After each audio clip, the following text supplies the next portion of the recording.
I have no idea. Well, the thing is, I did have a life before I was a writer, and that was also involved with writing in one way or another. So I worked for a couple of small publishers, and then I was a copywriter, and then a freelance copywriter. So I guess I was sort of wanting to be a writer and not quite taking the plunge, which I didn't do until I had a baby. And then when I was awake in the middle of the night, I started writing.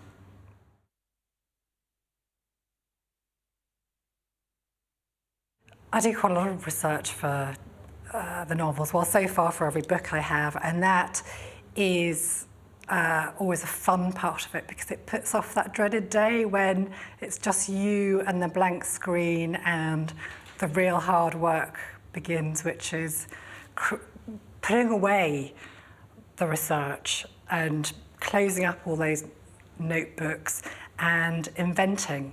When you have to, in my perspective, you have to do so much research that you're up to your neck in it, and then that gives you the confidence to go off and fabricate. So it's having that basis of research that both gives you the license and the confidence, but you have to be able to put it away and not be hamstrung by it.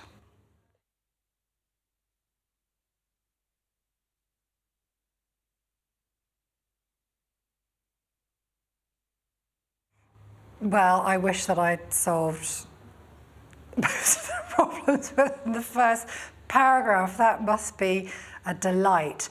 I think I know what he means, in that when you know that you've really begun, and you know you've got something, and you know that it's not a false start, because for each book I start and I think, no, it's not that. I start again and I think, no, it's not that.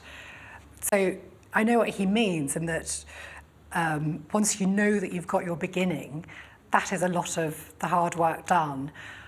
But no, I mean, it's a novel is a lot of painstaking work day in, day out. I mean, I often wish I was a modern artist and I could make a Perspex cube in a factory and put it on a plinth, and it might be the most marvellous idea, but it's not that day in, day out of work, which any novelist has to do. You have to apply yourself, and it's all about going over and revising and revising and revising. I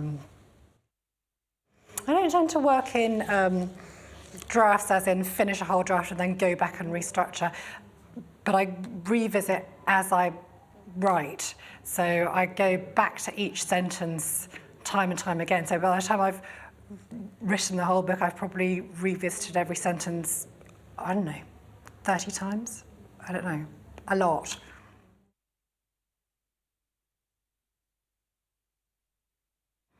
Kids being at school, the right conditions for me.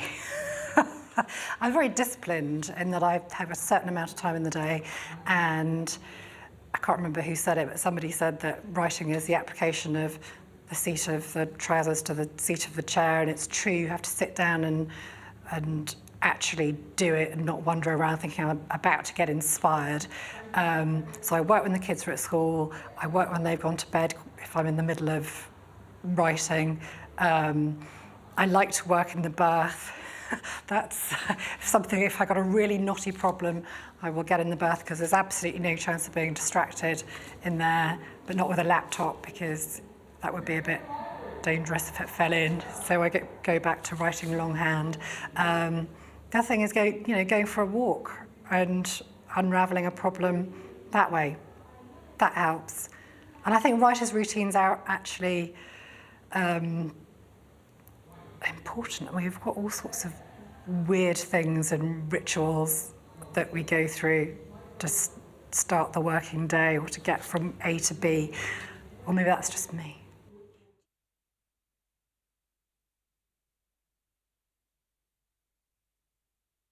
No, all the pictures in my head. In fact, blinds come down because I don't want to start looking out the window at the ducks in the pond or the trees, because then I'm starting to think about them. Don't need any visual aids. All the pictures are up there by the time I start writing.